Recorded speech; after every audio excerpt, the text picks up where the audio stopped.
Hi ಗೆಳೆಯರೇ, ಎಲ್ರೂ ಹೇಗಿದ್ದೀರಿ? ಇವತ್ತು ನಿಮ್ಮ ಕೈಗೆ ಕೆಲಸ ಕೊಡಲು ನಾನು ಹೊಸ ಕಂಟೆಂಟ್ ತಂದಿರುವೆ.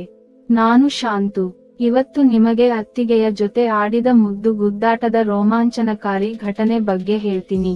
ನೀವಿನ್ನೂ ನಮ್ಮ ಚಾನೆಲ್ ಸಬ್ಸ್ಕ್ರೈಬ್ ಮಾಡಿಲ್ಲ ಎಂದರೆ ಈಗಲೇ ಮಾಡಿ. ಪಕ್ಕದಲ್ಲಿರೋ ಬೆಲ್ ಐಕಾನ್ ಪ್ರೆಸ್ ಮಾಡಿ. ನಾನು ಶಾಂತು. ಯಾದಗಿರಿಯ ಡಿಗ್ರಿ ಕಾಲೇಜಿನಲ್ಲಿ ಪದವಿ ಮುಗಿಸಿದ ಬಳಿಕ ಬೆಂಗಳೂರಿಗೆ ಕೆಲಸ ಅರಸಿ ಹೋದೆ. ಅಲ್ಲಿ ಕೆಲಸ ಹುಡುಕುವ ಸಲುವಾಗಿ ನನ್ನ ಸಂಬಂಧಿ ಅಣ್ಣನ ಮನೆಗೆ ಬಂದಿದ್ದೆ. ಅಲ್ಲಿ ಕೇವಲ ಅಣ್ಣ ಮತ್ತು ಅವರ ಹೆಂಡತಿ ಇದ್ದರು. ಅವರ ಮದುವೆಯಾಗಿ 2 ವರ್ಷವಾಗಿತ್ತಷ್ಟೇ.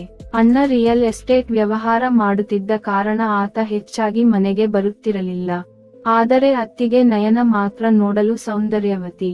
ಅವರು ಮನೆಯಲ್ಲಿಯೇ ಉಪ್ಪಿನಕಾಯಿ ತಯಾರಿಸಿ ಮಾರಾಟ ಮಾಡುತ್ತಿದ್ದರು. ಅಣ್ಣನ ಮನೆ ಅಷ್ಟೇನೂ ದೊಡ್ಡದಾಗಿಲ್ಲದಿದ್ದರೂ ಸಹ ನನಗೆ ಅವರ ಜೊತೆ ಇರಲು ಹೇಳಿದರು. ನಾನು ಸರಿ ಎಂದಿದ್ದೆ.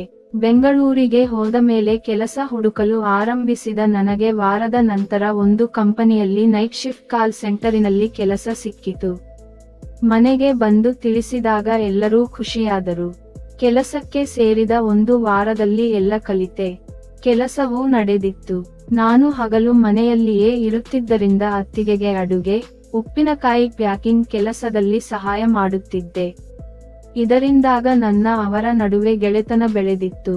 ಈ ಮಧ್ಯೆ ಅಣ್ಣ ಅತ್ತಿಗೆಯ ವೈವಾಹಿಕ ಜೀವನ ಸರಿಯಿಲ್ಲ ಎಂಬ ಅಂಶವೂ ನನ್ನ ಗಮನಕ್ಕೆ ಬರತೊಡಗಿತು. ಕಾಲ ಕಳೆದಂತೆ ಮನೆಯಲ್ಲಿ ನನ್ನ ಅತ್ತಿಗೆಯ ಮಧ್ಯೆ ಸಲುಗೆ ಹೆಚ್ಚಾಯಿತು.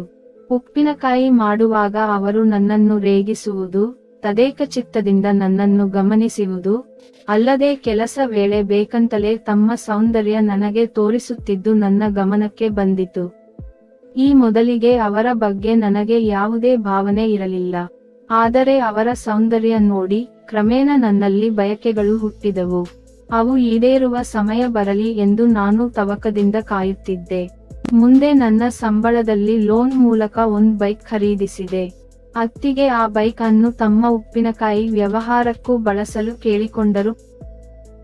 ಸರಿ ಎಂದು ಸಮಯ ಸಿಕ್ಕಾಗ ಅವರನ್ನು ಬೈಕಿನಲ್ಲಿ ಕೂರಿಸಿಕೊಂಡು ಉಪ್ಪಿನಕಾಯಿ ಕೊಡಲು ಮನೆಗಳಿಗೆ ಹೋಗುತ್ತಿದ್ದೆವು. ಈ ವೇಳೆ ಅತ್ತಿಗೆಯ ಕುಪ್ಪಸದೊಳಗಿದ್ದ ಮಿಡಿ ಉಪ್ಪಿನಕಾಯಿಗಳು ನನ್ನ ಬೆನ್ನಿಗೆ ತಾಕುತ್ತಿದ್ದವು. ಕೆಲವೊಮ್ಮೆ ನಾನೇ ಅವು ತಾಕಲಿ ಎಂದು ಬ್ರೇಕ್ ಹಾಕುತ್ತಿದ್ದೆ. ಹೀಗೆ ಸಿಕ್ಕ ಅವಕಾಶ ಬಳಸಿ ಮಜಾ ಅನುಭವಿಸುತ್ತಿದ್ದೆ. ಈ ಮಧ್ಯೆ ಕೆಲಸದ ವೇಳೆ ಒಮ್ಮೆ ಅತ್ತಿಗೆಯ ಅಂಡಿಗೆ ನನ್ನ ಕೈ ಸವರಿದರೂ ಅವರು ವಿರೋಧಿಸಲಿಲ್ಲ. ಇದು ನನಗೆ ಮತ್ತಷ್ಟು ಉತ್ಸಾಹ ಬಂತು. ಸಮಯ ಸಿಕ್ಕಾಗಲೆಲ್ಲ ಅವರ ಸೌಂದರ್ಯ ಆಸ್ವಾದಿಸುವ ಕೆಲಸ ಮಾಡುತ್ತಲೇ ಹೊರಟೆ. ಹೀಗಿದ್ದಾಗ ಅಣ್ಣ ಒಂದು ದಿನ ರಾಜಸ್ಥಾನದಲ್ಲಿ ರಿಯಲ್ ಎಸ್ಟೇಟ್ ಕೆಲಸ ಇದೆ ಎಂದು ಹೇಳಿ ವಾರದ ಮಟ್ಟಿಗೆ ಊರಿಗೆ ಹೋದ. ಅವತ್ತು ನಾನು ಕೆಲಸ ಮುಗಿಸಿ ಮನೆಗೆ ಬಂದಿದ್ದೆ. ಅತ್ತಿಗೆ ಮನೆಯಲ್ಲಿ ಉಪ್ಪಿನಕಾಯಿ ಹಾಕುತ್ತಿದ್ದರು. ಅತ್ತಿಗೆಯನ್ನು ಮಾತನಾಡಿಸುತ್ತಾ ಅವರ ರಸಭರಿತ ಮಿಡಿ ಉಪ್ಪಿನಕಾಯಿ ನೋಡಿ ನಕ್ಕುಬಿಟ್ಟೆ. ನಾನು ನೋಡುವುದು ಗೊತ್ತಾದರೂ ಅವರು ತಮ್ಮ ಸೆರಗು ಸರಿ ಮಾಡಿಕೊಳ್ಳಲಿಲ್ಲ. ಅವರು ಯಾಕೆ ನಗ್ತಿರೋದು ಅಂತ ಸಡನ್ ಆಗಿ ಕೇಳಿದಾಗ ನನಗೆ ಏನು ಹೇಳಬೇಕಂತ ತಿಳಿಯಲಿಲ್ಲ. ಆದರೆ ಇದೇ ಅವಕಾಶ ಎಂದು ಅತ್ತಿಗೆ, ನಿಮ್ಮ ಉಪ್ಪಿನಕಾಯಿ ತುಂಬಾ ರಸಭರಿತವಾಗಿವೆ ಎಂದೆ. ಬಾಯಲ್ಲಿ ಹಾಕಿಕೊಂಡ್ರೆ ಸ್ವರ್ಗಕ್ಕೆ 3 ಗೇಣು. ನಿಮ್ಮ ರಸಭರಿತ ಉಪ್ಪಿನಕಾಯಿ ಹಿಂಡಿ, ಹಿಚುಕಿ, ನೆಕ್ಕಿ ತಿನ್ನಲು ಪುಣ್ಯ ಮಾಡಿರಬೇಕು ಅಂದು ಕಣ್ಣು ಹೊಡೆದೆ. ನನ್ನ ಮಾತು ಅವರಿಗೆ ಅರ್ಥವಾದರೂ ಅಷ್ಟಕ್ಕೆ ನಕ್ಕು ಸುಮ್ಮನಾದರು. ಆಮೇಲೆ ಅವರು ಊಟಕ್ಕೆ ತಯಾರಿ ಮಾಡಿದರು. ಊಟವಾದ ಮೇಲೆ ಸ್ವಲ್ಪ ಮನೆಗಳಿಗೆ ಉಪ್ಪಿನಕಾಯಿ ಕೊಡಲು ಹೋದೆವು. ದಾರಿಲೂ ಬ್ರೇಕ್ ಹಾಕಿ ಮಜಾ ತಗೊಂಡೆ. ಸಾಯಂಕಾಲ ಮನೆಗೆ ಬಂದು ಚಹಾ ಕುಡಿದ ಬಳಿಕ ಸ್ವಲ್ಪ ಆರಾಮಾಗಿ ಕೂತಿದ್ದೆ. ಆಗ ಉಪ್ಪಿನಕಾಯಿ ಡಬ್ಬಿಗಳನ್ನು ಮೇಲೆ ಜೋಡಿಸಿ ಇಡಬೇಕು, ಸ್ವಲ್ಪ ಸಹಾಯ ಮಾಡಿ ಅಂದರು. ಸರಿ ಎಂದು ಸಹಾಯಕ್ಕೆ ಹೊರಟೆ. ಅವರು ಡೀಪ್ ನೆಕ್ ನೈಟಿ ಹಾಕಿದ್ದರು. ನಾನು ಲುಂಗಿ ಸುತ್ತಿದ್ದೆ. ಅವರು ಒಂದೊಂದೇ ಡಬ್ಬ ಕೊಡುತ್ತಾ ಹೋದರು. ನಾನು ಜೋಡಿಸಿ ಇಡುತ್ತಾ ಬಂದೆ. ನಾನು ಟೇಬಲ್ ಮೇಲೆ ಹತ್ತಿ ಅವರಿಂದ ಉಪ್ಪಿನಕಾಯಿ ಡಬ್ಬ ತೆಗೆದುಕೊಳ್ಳುವಾಗ ಅವರ ರಸಭರಿತ ಮಿಡಿ ಉಪ್ಪಿನಕಾಯಿಯ ಸೌಂದರ್ಯ ನನಗೆ ಸ್ಪಷ್ಟವಾಗಿ ಕಾಣತೊಡಗಿತು. ನಾನು ಅದನ್ನು ನೋಡಬಾರದು ಎಂದರೂ ಸಹ ಮನಸ್ಸು ಸ್ಥಿಮಿತದಲ್ಲಿ ಇರಲಿಲ್ಲ. ಪದೇ ಪದೇ ಅದನ್ನು ನೋಡುತ್ತಾ ಡಬ್ಬಿ ತಗೊಳ್ಳುವಾಗ ಅವರ ಕೈತಪ್ಪಿಸಿ ನೇರವಾಗಿ ಅವರ 2 ರಸಭರಿತ ಉಪ್ಪಿನಕಾಯಿಗಳಿಗೆ ಕೈ ಹಾಕಿಬಿಟ್ಟೆ. ಆಗ ಮೈ ತುಂಬ ಕರೆಂಟ್ ಹೊಡೆದ ಅನುಭವ. ಆ ಕ್ಷಣ ನಾನು ದಂಗಾಗಿ ನಿಂತಾಗ ಮತ್ತೊಂದು ಸಹ ಎದ್ದು ನಿಂತು ಬಿಟ್ಟಿತು. ಅದನ್ನು ನೋಡಿದ ಅತ್ತಿಗೆ ನಗಾಡುತ್ತಾ ಏನೋ ಇದು ಡಬ್ಬಿಯನ್ನ ನಿನ್ನ ಕೈಯಲ್ಲಿ ಕೊಡಲೋ ಅಥವಾ ಇದರ ಮೇಲಿಡಲೋ ಎಂದು ರೇಗಿಸಿದರು. ನಾನು ನಾಚಿ ನೀರಾದೆ. ಅವರೇ ನಸುನಕ್ಕು ಈಗ ಸುಮ್ಮನೆ ಕೆಳಗೆ ಇಳಿ, ಆಮೇಲೆ ಮತ್ತೆ ಡಬ್ಬವನ್ನು ಇಡುವಂತೆ ಎಂದು ಒಳಗೆ ಹೋದರು. ನಾನು ನೇರವಾಗಿ ಬಾತ್ರೂಮ್ಗೆ ಓಡಿದೆ. ರಾತ್ರಿ ನಾನು ಅತ್ತಿಗೆ ಊಟಕ್ಕೆ ಕುಳಿತೆವು. ಆಗ ಅವರು ತಮಾಷೆಗೆ ನಿನಗೆ ಯಾರಾದರೂ ಹುಡುಗಿ ಇದ್ದಾಳಾ ಎಂದರು. ನಾನು ಅದಕ್ಕೆ ಇಲ್ಲ ಎಂದೆ. ಹಾಗಿದ್ದರೆ ನೀನು ಬರೀ ಕೈಯಲ್ಲೇ ಎಲ್ಲ ಕೆಲಸ ಮಾಡುತ್ತೀಯಾ ಎಂದಾಗ ಹೌದು ಅಂದೆ. ಅವಾಗ ಅತ್ತಿಗೆ ನಗುತ್ತಾ ಹಾಗೆಲ್ ಮಾಡಬಾರದು, ಈ ವಯಸ್ಸಲ್ಲಿ ಹೊಟ್ಟೆಗೆ ಊಟ ಹಾಕುವಂತೆ, ಅದಕ್ಕೂ ಬೇಕಿರುವ ಊಟ ಕೊಡಿಸಬೇಕು ಅಂದರು.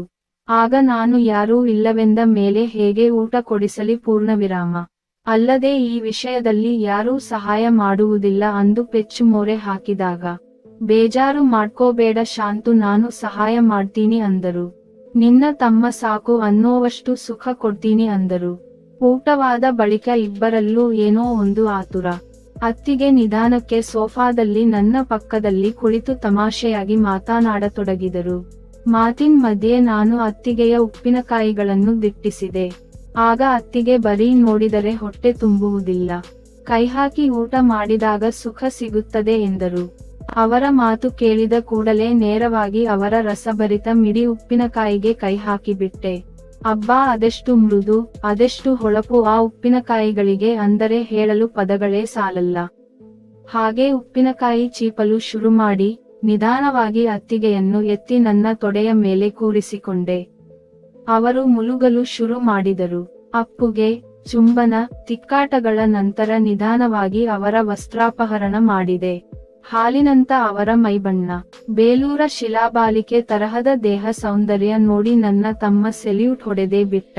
ಅತ್ತಿಗೆಯು ನನ್ನ ತಮ್ಮನನ್ನು ಹಿಡಿದು, ಏನೋ ಶಾಂತು ಇಷ್ಟುದ್ದ ಎಂದ ಚುಂಬಿಸಿದರು. ಬಾಳೆಹಣ್ಣು ನುಂಗುವಂತೆ ನಿಧಾನಕ್ಕೆ ಸಾಮಾನನ್ನು ನುಂಗಿದರು. ನಾನಂತೂ ಸಖತ್ ಎಂಜಾಯ್ ಮಾಡಿದೆ. ನಂತರ ಅತ್ತಿಗೆಯನ್ನು ನಾಯಿಯಂತೆ ಬಗ್ಗಿಸಿ ನನ್ನ ಬಾಳೆಹಣ್ಣನ್ನು ನಿಧಾನಕ್ಕೆ ನೂಕಿದೆ. ಅತ್ತಿಗೆ ಮುಲುಗಿ ಬಿಟ್ಟರು. ಅವರ ಮುಲುಗಾಟಕ್ಕೆ ನಾನು ರೊಚ್ಚಿಗೆದ್ದು ಜೋರಾಗಿ ನೂಕತೊಡಗಿದೆ. ಟಪಾಟಪ್ ಟಪಾಟಪ್ ಎಂದು ಬಾರಿಸತೊಡಗಿದೆ. ಅತ್ತಿಗೆಯ ಅಂಡೆಲ್ಲ ಕೆಂಪಾಗುವವರೆಗೆ ಬಾರಿಸಿ ಕೊನೆಗೆ ಅಲ್ಲೇ ರಸ ಕಾರಿಬಿಟ್ಟೆ. ನಂತರ ಅತ್ತಿಗೆಯನ್ನು ಅಂಗಾತ ಮಲಗಿಸಿಕೊಂಡು ತಬ್ಬಿ ನಾನು ಅವರ ಮೇಲೆ ಮಲಗಿಬಿಟ್ಟೆ. ಇಬ್ಬರೂ ಬೆವೆತು ದೇಹ ನಡುಗತೊಡಗಿತ್ತು. ಅತ್ತಿಗೆಯಂತೂ ಸುಖದ ಸುಪ್ಪತ್ತಿಗೆಯಲ್ಲಿ ತೇಲಾಡತೊಡಗಿದ್ದರು. ನನಗೆ ಚುಂಬಿಸುತ್ತಾ ಜೀವನದಲ್ಲೇ ಇಷ್ಟು ಸುಖ ಕಂಡಿರಲಿಲ್ಲ ಶಾಂತು, ನೀನು ಪ್ರತಿದಿನ ನಿನಗೆ ಇಷ್ಟ ಬಂದಂತೆ ಬಾರಿಸು ಎಂದು ಅನುಮತಿ ಕೊಟ್ಟುಬಿಟ್ಟರು ಪೂರ್ಣವಿರಾಮ. ಆಮೇಲೆ ಅದೇ ರಾತ್ರಿ ನಾವಿಬ್ಬರೂ 3 ಸಲ ಗುದ್ದಾಡಿ ಮಲಗಿದೆವು. ಮಕ್ಕಳಿಲ್ಲ, ಸುಖವಿಲ್ಲ ಎಂದು ಕೊರಗುತ್ತಿದ್ದ ಅತ್ತಿಗೆಗೆ ಈಗ ಅವಳಿ ಮಕ್ಕಳು. ವಾರಕ್ಕೆ 4 ದಿನ ಭರ್ಜರಿ ಸುಖವೂ ಸಿಗುತ್ತಿದೆ. ನಮ್ಮಿಬ್ಬರ ಗುದ್ದಾಟಕ್ಕೆ ವರ್ಷಗಳೇ ಸರಿದಿವೆ. ಆದರೂ ಇಬ್ಬರ ದಾಹ ತೀರಿಲ್ಲ. ಆಟ ಸಾಗುತ್ತಲೇ ಇದೆ. ಫ್ರೆಂಡ್ಸ್, ನನ್ನ ಕತೆ ಇಷ್ಟವಾಗಿದ್ದರೆ ಈ ವಿಡಿಯೋಗೆ ಒಂದು ಲೈಕ್ ಕೊಟ್ಟು ನಮ್ಮ ಚಾನೆಲ್ ಸಬ್ಸ್ಕ್ರೈಬ್ ಮಾಡಿಕೊಳ್ಳಿ.